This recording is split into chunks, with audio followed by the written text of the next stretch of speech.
Hello, dear students. Welcome back to our channel Learn with PC. আজ আমরা খুব সহজ ভাষায় সেন্টেন্স সম্বন্ধে পড়ব। সবার প্রথমেই বলি সেন্টেন্স কাকে বলে।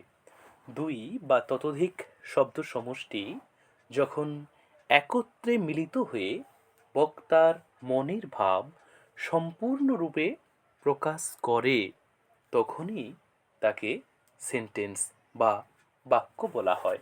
অর্থাৎ শুধুমাত্র পাশাপাশি শব্দ বসালেই হবে না, অর্থটাও প্রকাশ পাওয়া সেন্টেন্সের শর্ত পূরণের অন্যতম একটি শর্ত।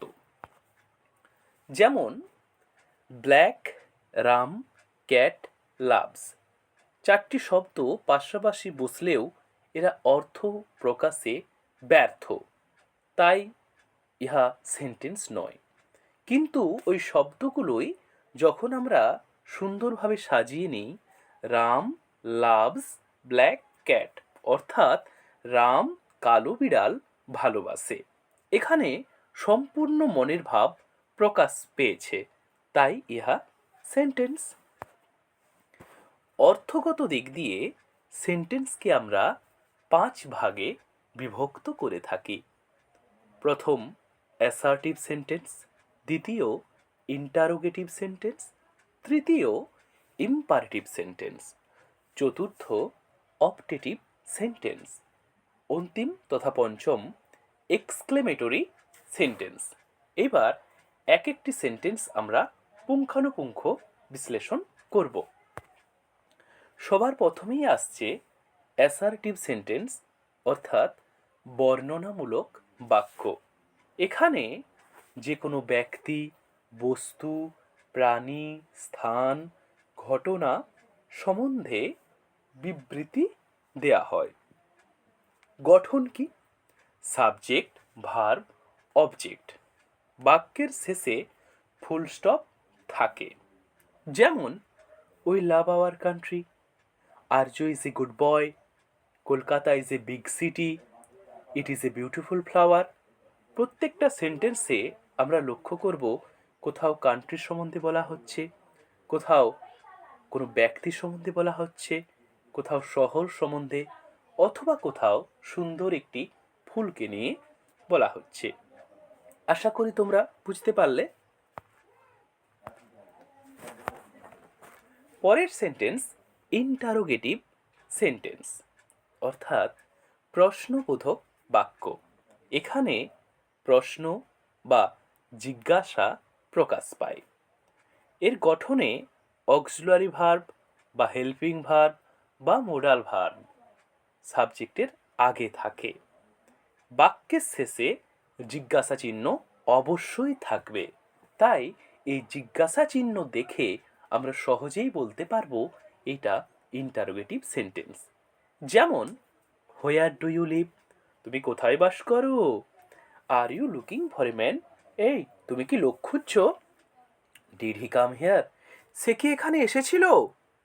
প্রত্যেকটাই একটা করে প্রশ্ন করছে এবং শেষে জিজ্ঞাসা চিহ্ন আছে। 3 নম্বর সেন্টেন্স ইম্পারেটিভ সেন্টেন্স, অনুজ্ঞাসূচক বাক্য।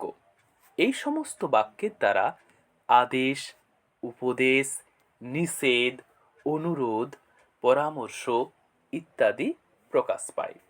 গঠনে সাবজেক্ট অর্থাৎ কর্তা সাধারণত ইনভিজিবল বা উহ্য থাকে। ভার্ব দিয়েই বাক্যের বেশিরভাগ ক্ষেত্রে শুরু হয়।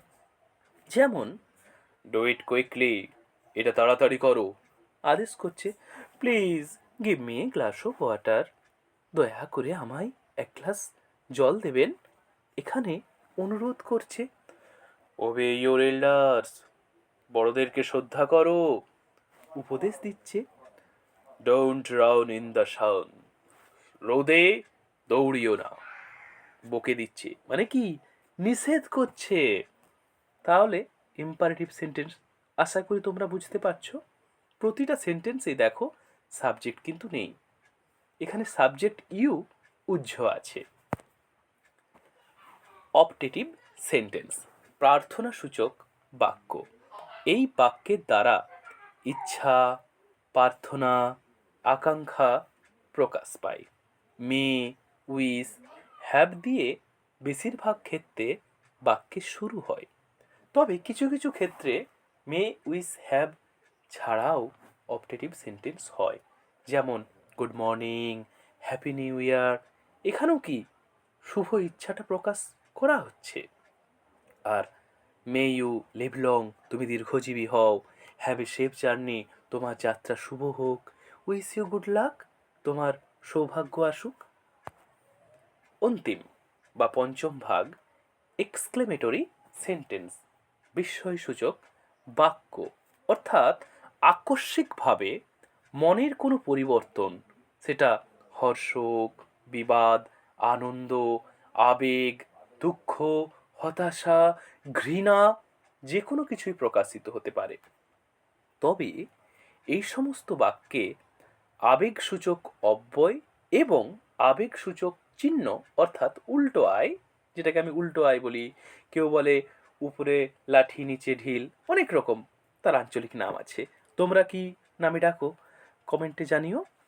তো এই আবেগসূচক চিহ্নের ব্যবহার এই বাক্যে দেখা যায়।